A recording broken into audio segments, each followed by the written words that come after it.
Salut à tous, bienvenue dans cette nouvelle vidéo. Nono est avec nous, salut Nono. Salut Sacha. Alors on va parler du mercato, mais mercato de quel club, vu que le mercato est au point mort, à part dans deux clubs. On va parler d'abord de la victoire de l'équipe de France hier en quart de finale face à l'équipe d'Argentine, où ça a fini en bagarre totale. Nono, on se serait cru dans la WWE avec le catch. Très clairement, la France qui bat l'Argentine et ça finit en bagarre générale. Le Thierry Henry qui envenime les choses alors qu'il doit rester à sa place en tant que coach. Ça finit en baston général sur le terrain, dans les vestiaires, en dehors du stade. Et pour moi, je suis désolé Nono, même nous en tant que Français, je vais te dire la vérité, l'attitude des joueurs français et l'attitude de Thierry Henry hier est vraiment scandaleuse. Les Français qui font encore leurs victimes. Ils se sont vengés, il faut arrêter, il faut redescendre sur terre. Tu peux pas comparer une finale de Coupe du Monde avec un quart de finale de Jeux Olympiques, mais franchement, triste à voir. Triste à voir, par rapport à ce qu'on a vu l'après-midi, où on s'est régalé, un Teddy Riner exceptionnel, un Léon Marchand exceptionnel, une ambiance sur tous les sites exceptionnelle, record de téléspectateurs à la télé battue, et qu'est-ce qui se passe pour finir ? Football, encore le football, on se tape dans les vestiaires, on se tape sur le terrain, match inintéressant, voilà où on en est arrivé, le football touche à sa fin, mon grand. Donc le football, là, définitivement, c'est devenu un sport de grosse racaille. Un sport d'argent, un sport, j'irais pas jusqu'à dire racaille, mais ça devient de plus en plus... C'est ce que tu m'as dit hier, que c'est devenu un sport de racaille, tu me l'as dit. Oui, un sport de racaille, et Riolo, pour une fois, quelquefois, je suis d'accord avec lui. Voilà, qu'est-ce que tu as besoin de finir comme ça ? En plus, ça a été un match d'une médiocrité absolue. Donc, voilà, quoi. Et Thierry Henry, grand dauphin de Mbappé au niveau de la melonite, Très, très gros dauphin de Mbappé. Alors, qui aura le melon d'or en 2024, Nono? Pour l'instant, on a Henry, on a Mbappé, ça va être dur de les départager. Surtout que... Ah, ça va être très dur. Là, on est à touche-touche.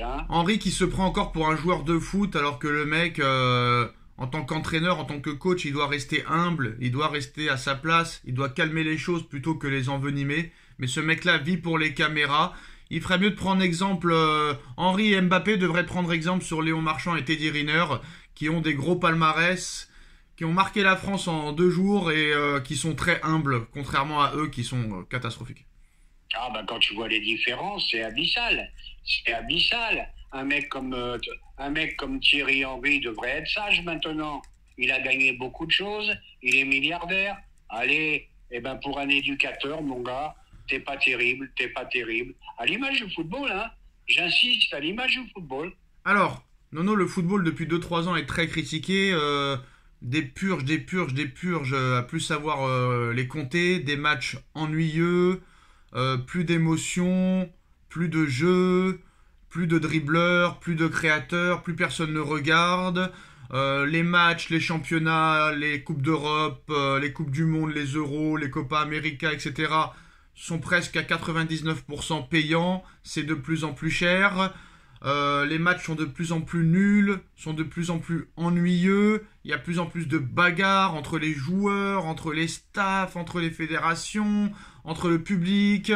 Est-ce que le football va disparaître tout doucement? Surtout qu'en plus de ça, cerise sur le gâteau, Nono, on est en train d'assister cet été au pire mercato peut-être de l'histoire des clubs de football. Est-ce que petit à petit, Nono, plus personne ne va s'intéresser au football, ou quoi qu'il en soit, le football sera toujours adoré quoi qu'il se passe?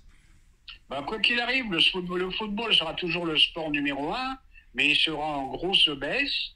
Voilà, les Jeux Olympiques, je trouve, ont fait beaucoup de mal au football. Ils ont intérêt à se reprendre.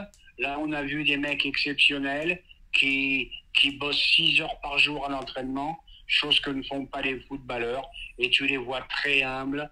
Tu les vois, ils gagnent des cacahuètes à côté de ce que gagnent les footballeurs. Tu te dis, il y a beaucoup de travail à faire pour que ça redevienne normal. Maintenant, le problème, c'est que tout le monde va donner son avis, juste en regardant un petit résumé, parce que non seulement ils paieront pas pour voir des matchs pourris, mais en plus de ça, ça les intéressera pas. Donc maintenant, il n'y a plus personne qui va avoir un avis vraiment intéressant. Ça ressemble de plus en plus au basket US, On appelle ça les highlights. Les jeunes ne vont ne regarder que les meilleures actions ou les buts, et les matchs dans leur totalité n'intéressent plus personne.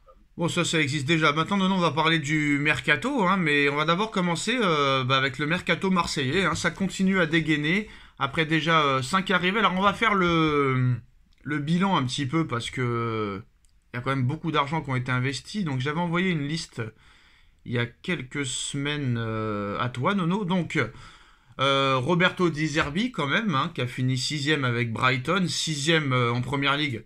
Ça peut être du très lourd en Ligue 1. Donc, le mercato complètement fou de Marseille, qui, pour rappel, Nono, n'est même pas qualifié pour la moindre Coupe d'Europe. C'est-à-dire qu'ils sont même pas qualifiés pour la conférence Europa League. Alors, mercato marseillais. Mason Greenwood, 32 millions d'euros. Lilian Brassier, le joueur de Brest qui a fait une très grosse saison l'année dernière, 12 millions d'euros. Pierre-Émile Holberg, 13 millions d'euros. Ismaël Koné, 12 millions et demi d'euros. Et ça continue, Nono, avec 2 nouvelles recrues qui vont être officielles ce week-end. On commence avec Valentin Carboni, joueur de l'Inter de Milan. Alors, prépayant de 1 million d'euros et option d'achat à 35 millions d'euros, argentin. Qui a prolongé jusqu'en 2029 avec l'Inter de Milan. Donc s'il le prolonge, ça veut dire que pour eux, ça pourrait être intéressant peut-être de le garder. Qui garderont une option d'achat aussi de 40 millions sur le joueur. Et surtout, un autre joueur va débarquer à Marseille aussi dans les prochains jours. Monsieur Moukoko du Borussia Dortmund. Longtemps, le Paris Saint-Germain était intéressé aussi, Nono, il y a quelques années. Youssoufa Moukoko est d'accord avec l'OM. Il a refusé le LOSC, il a refusé Stuttgart ou encore le Betis Séville.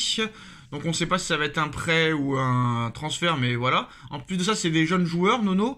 Donc là, on dépasse les 100 millions d'euros.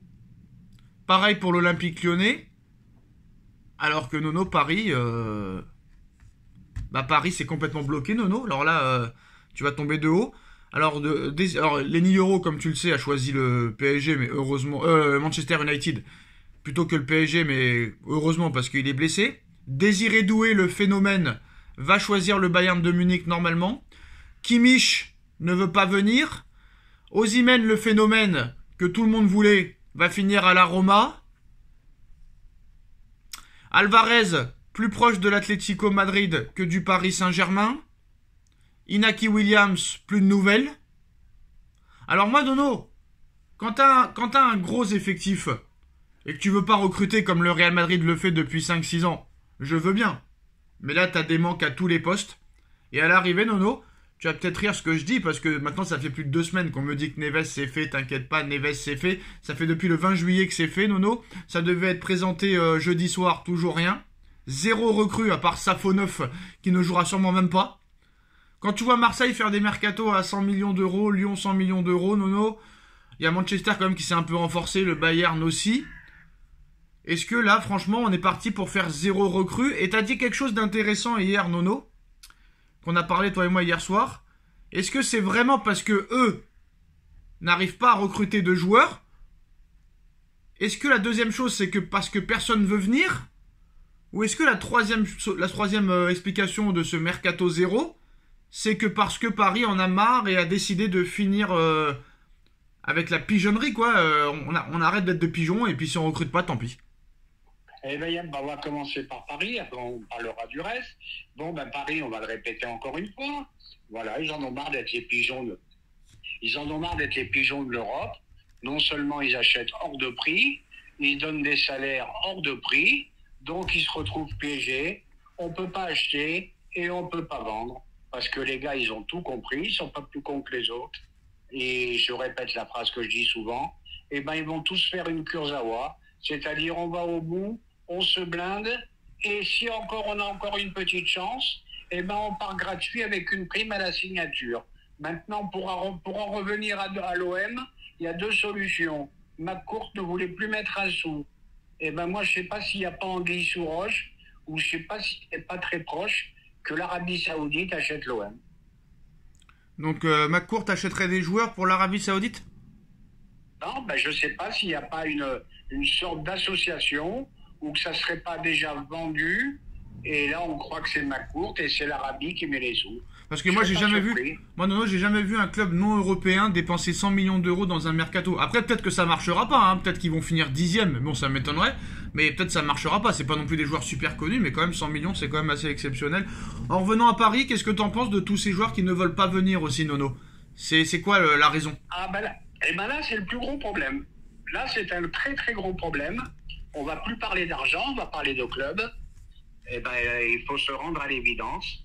Les mecs, Paris, c'est un deuxième ou un troisième choix. Les mecs ne regardent plus les salaires. Paris ne les intéresse plus trop. Il faudrait savoir pourquoi.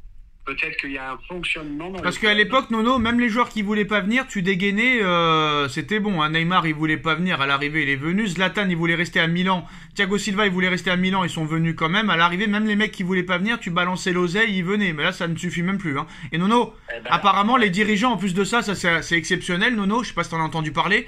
Les dirigeants se plaignent du manque d'attractivité. Depuis que Mbappé, Messi, Ramos, Neymar, Verratti, Icardi, Navas, etc. sont partis. Faut savoir ce qu'on veut à un moment donné, non? Oui, il faut savoir ce qu'on veut. Mais là, je vais te dire, il va falloir quand même... j'espère qu'on aura un jour la réponse. Pourquoi Paris, pour des joueurs assez bons, hein, arrêtons avec les stars et les machins, pour des joueurs à grosses promesses, pourquoi, il faudra savoir pourquoi Paris est le deuxième ou troisième choix. Moi, Nono, ce que je voudrais savoir, c'est que même quand tu étais avec des très gros salaires, tu pouvais recruter. Là, tu t'es débarrassé en même pas 2 ans ou même pas 1 an, tu t'es débarrassé des 6 plus gros salaires du club. Et tu n'arrives pas à recruter un seul joueur. C'est quand même assez bizarre, non? Oui, non seulement c'est bizarre, et puis les pistes qu'on entend, il n'y a pas de quoi sauter au plafond. Hein. Moi, un Doué peut rester au Bayern, ça me dérange pas. D'ailleurs, il dira bonjour à Kwasi s'il le croise. Voilà, Yoro également. Moi, ça me dérange pas tout ça. Moi, ce qui m'ennuie, c'est que ça dégraisse pas du tout. Donc, ils vont se retrouver à combien? Ça dégraisse pas du tout. Et puis les pistes sur lesquelles on est. Mais non, ils sont pas tant que ça. Je sais pas d'où tu sors cette info, mais ils sont pas tant que ça. Hein. Ils sont pas tant que ça. Non, parce que là tu mets en plus les joueurs de centre de formation, mais si tu sors l'effectif normal, t'es à peine 25, Nono. Hein. Si c'est l'effectif normal, mais t'as quand même quelques joueurs qui doivent se poser des questions. Ramos doit se dire, est-ce que je vais jouer cette année?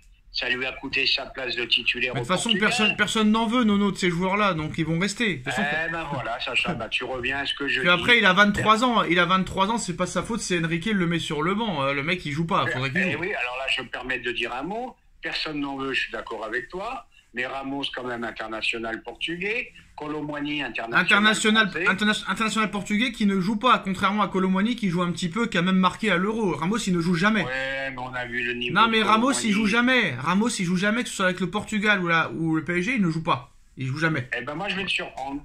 Moi, ce joueur, j'y crois. Faudrait le faire jouer. Faut le faire jouer, alors.